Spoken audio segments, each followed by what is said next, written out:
കൊല്ലത്ത് flex board കെട്ടുന്നതിനെ ചൊല്ലി BJP CPIM സംഘർഷം. BJP പ്രവർത്തകന് വെട്ടേറ്റു.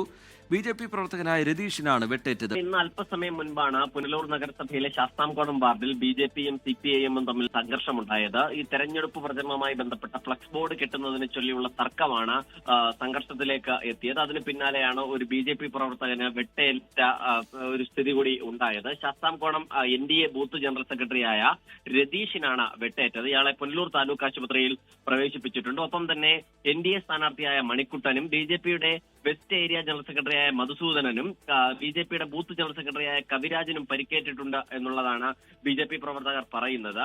NDA സ്ഥാനാർത്ഥിയുടെ ഫ്ലക്സ് വെക്കുന്നത് CPIM പ്രവർത്തകർ തടസ്സപ്പെടുത്തി എന്നാണ് BJPയുടെ വാദം. അതേസമയം ഈ CPIM നേരത്തെ സ്ഥാപിച്ചിരുന്ന ഫ്ലക്സുമായി ബന്ധപ്പെട്ട് അതേ സ്ഥലത്ത് തന്നെ BJP ഫ്ലക്സ് സ്ഥാപിക്കാൻ വന്നപ്പോൾ ഉണ്ടായ സംഘർഷമാണെന്നും CPIM പ്രവർത്തകർക്കും പരിക്കേറ്റിട്ടുണ്ട് എന്നുള്ളതാണ് CPIM ഭാരവാഹികൾ ആരോപിക്കുന്നത്. അതിന് പിന്നാലെ ഈ വെട്ടേറ്റ രതീഷിനെയും കൊണ്ട് താലൂക്ക് ആശുപത്രിയിലേക്ക് എത്തിയപ്പോൾ ഇരു വിഭാഗത്തിലെയും പ്രവർത്തകർ താലൂക്ക് ആശുപത്രി പരിസരത്തേക്ക് എത്തിയിരുന്നു. എന്നാൽ പോലീസ് ഇടപെട്ട് ഇരുവരെയും പിരിച്ചുവിടുകയായിരുന്നു. അങ്ങനെയാണ് ഒരു വലിയ സംഘർഷം ആശുപത്രി പരിസരത്ത് നിന്ന് ഒഴിവായത്. കഴിഞ്ഞ തദ്ദേശ തെരഞ്ഞെടുപ്പിൽ ഇവിടെ ഈ വാർഡിൽ BJP മുന്നേറ്റം ഉണ്ടാക്കിയതാണ്. ഒപ്പം തന്നെ പാർലമെന്റ് തെരഞ്ഞെടുപ്പിലും കഴിഞ്ഞ തവണ ഏറ്റവും കൂടുതൽ വോട്ട് BJPക്കായിരുന്നു ശാസ്താംകോണം വാർഡിൽ ഉണ്ടായിരുന്നത്. ഒപ്പം തന്നെ ഇവിടെ ശക്തമായ സാന്നിധ്യമായി കോൺഗ്രസും CPIMന്റെയും സാന്നിധ്യവുമുണ്ട്. അതിനിടയിലാണ് ഇത്തരത്തിലൊരു സംഘർഷം ഉണ്ടായത്. ശരി, സലീം മാലിക് വിവരങ്ങൾ പങ്കുവയ്ക്കുകയായിരുന്നു. ഈ വാർത്തയുമായി ബന്ധപ്പെട്ട ഒരു പ്രതികരണം കൂടി ലഭ്യമാവുന്നു, അതിലേക്ക്.